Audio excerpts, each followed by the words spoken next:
Hey, you guys, it's Jen Tarrant, and you are here at the Iridescent Dragonflies show. And for the next few weeks, I'm going to be talking about taming pandemic fatigue. I don't know if you're feeling it, but I know that there's definitely days when I just feel like I'm kind of tired of all of this. I'm sure you can probably relate. So for this first week, and I'm going to do 4 of these. For this first week, we're going to be talking about that emotional exhaustion. We've been through a roller coaster, right? It's been bad news upon bad news, maybe a little bit of glimmer of hope and then more bad news. And in the middle of it, life is happening, right? We've had all of the joys and sorrows that go along with everyday living. And so we've probably just kind of been on this roller coaster with maybe a few more lows or frustrating moments, and you might interpret those as highs on the emotional roller coaster, or you may feel them as lows, but either way, probably pretty extreme. And so I want to just acknowledge if you're feeling that emotional exhaustion, some pandemic fatigue, you're not alone. So many people are feeling those same things. So today I want to talk about a couple of ways that we can help to tame that fatigue using some of the tools of yoga and Ayurveda to bring about some more balance in our lives.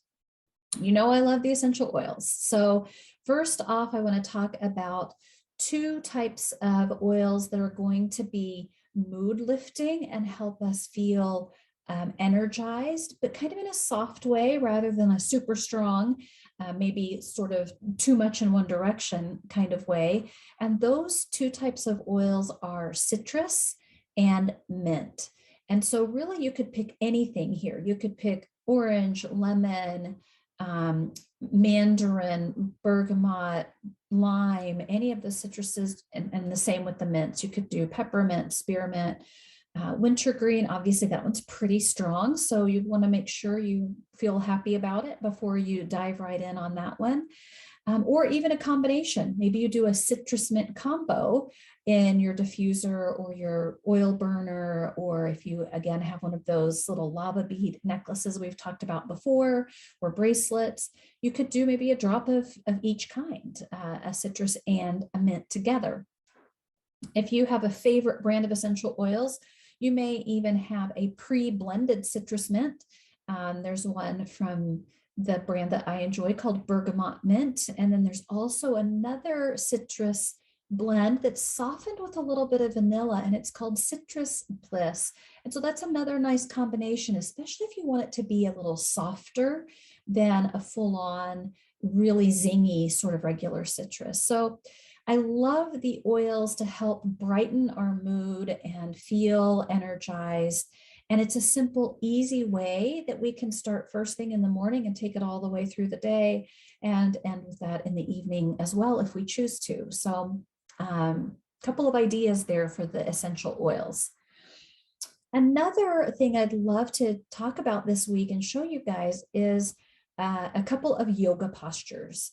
And one of the things that my husband used to always tell our kids when they were little is emotion follows motion. And so we probably all told children or heard somebody do it, turn that frown upside down into a smile, and trying to get them to change the mood a little bit. But it is true, whenever we put our body in a posture that is uplifting, energizing, etc., our mind and our emotions tend to follow suit. So the first one is a simple chest opener. And so all we need to do for this one is bring our hands behind us, or we could even clasp our hands together if we wanted, but it doesn't matter either way. And then we'll take the heads of our shoulders and draw them back. So we feel an opening across the chest. And this is going to allow more spaciousness in the space of our lungs, in the front of our body, so we can get a nice big breath. It opens up even the space where our heart is, and allows our diaphragm to help us again with that breathing. And so this is a great way to start to elevate our mood, lifting our chest up, drawing our shoulders back. And plus it's really nice to help battle all of the forward postures we have with typing and texting and all of those things. So I really do like this chest opener to uplift the mood.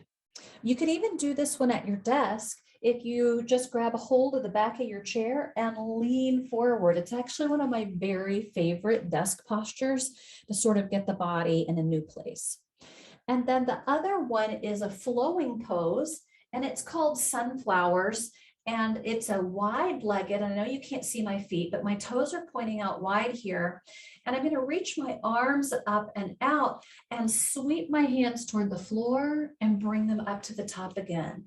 And as we flow through this posture, sunflowers, it does a few things. You'll see and feel that it gets hips and shoulders moving, which is really nice, incorporating those large joints of the body and the large muscle groups surrounding them. And after we do a few of them, it even starts to build up some nice heat in the body.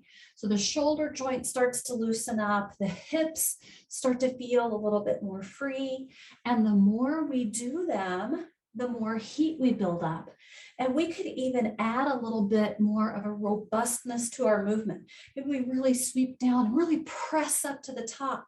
And this is going to even bring more warmth into the body. All right, if you're doing this with me, last one, and then let arms go. So that simple posture, now it's probably not something you're going to do at your desk, right? If you're working in an office, but you can definitely do it at home. It's a great way to start the day. It's even nice if you're feeling kind of down in the dumps or whatever after work. If you're just feeling extra fatigued, maybe do a little bit of that to get your energy back up before you move into the rest of the evening. Next up, I want to talk about the dragonflies. Always loving to pull the wisdom from all of the lessons the dragonflies have to teach us. And one of the things that dragonflies remind us of is how resistant we are to change. And we have experienced a lot of that.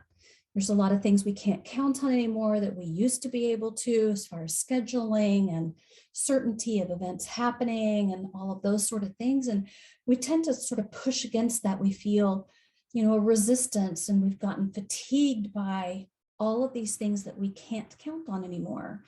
And the dragonflies, because of their adaptability, remind us to embrace change. Even though I'm sure most of us would say that the pandemic has not been the most exciting experience we've ever had, it could have been fraught with challenges, with sickness, with loss. There's so many aspects that we would never, ever choose.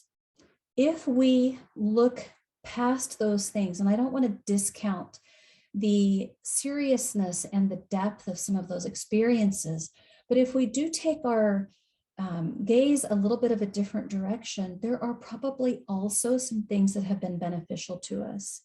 Perhaps we've found a new line of work. Perhaps we have made or deepened some connections that we have with people online. There's all kinds of different things that could have happened that have created perhaps some wonderful changes in our life. And if we're unable to see those right away, perhaps we could start to look for them. What are some things about my life that are actually different in a better way as a result of this change? And when we're able to see those things, even if they're small, it helps us to be able to embrace the entire change all at once. I'd like for us to introduce now an affirmation. And this one, I think, is especially helpful because it reflects back to us the love and care that perhaps we've been showing outward to our friends, our family, our neighbors, our coworkers, but maybe have been a little less attentive to giving to ourselves. And so the affirmation that I've chosen to go along with this emotional exhaustion is, I am worthy of attention and care. We would for sure say children in our life are worthy of attention and care. Our spouse or significant other is worthy of attention and care. Even our coworkers and our neighbors, but sometimes we're so busy giving to everyone else that we forget to do those same things for ourselves.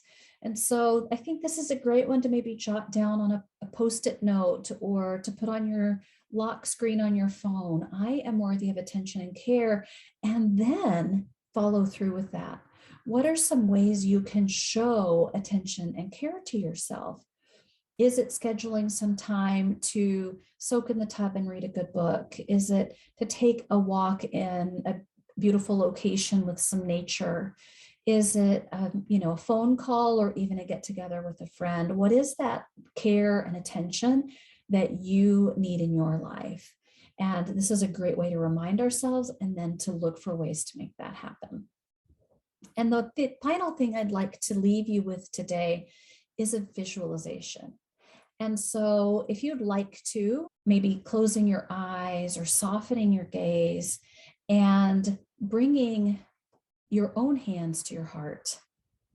And with that soft gaze or closed eyes, hands over the heart, let's imagine that these hands over our heart center are kind hands.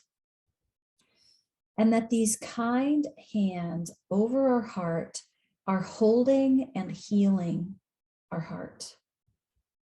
Those places where we feel exhausted, frustrated, a sense of loss. Everything that's happened that needs a little care and attention, or maybe a lot of care and attention. These kind hands are holding that part of our heart. And along with this kindness and care, we can imagine our heart being renewed, accepting in that love, that care, that attention, and feeling new again. Now, as we accept that love and care and attention from our own kind hands, let's remember that we can offer this same sweet, short moment to ourselves anytime. This is something we could do at our desk or at home, or even a few moments before we get out of the car. And if you're feeling ready, blinking eyes open or lifting the gaze and noticing the difference in how you feel right now. Do you feel better now than you did at the beginning of the video? Just acknowledging our own emotions, our own struggles, our own needs can be such a relief to our heart, and we can begin to feel that sense of renewal. So thank you so much for joining me for this episode. I look forward to seeing you next time right here, Iridescent Dragonflies. Bye for now.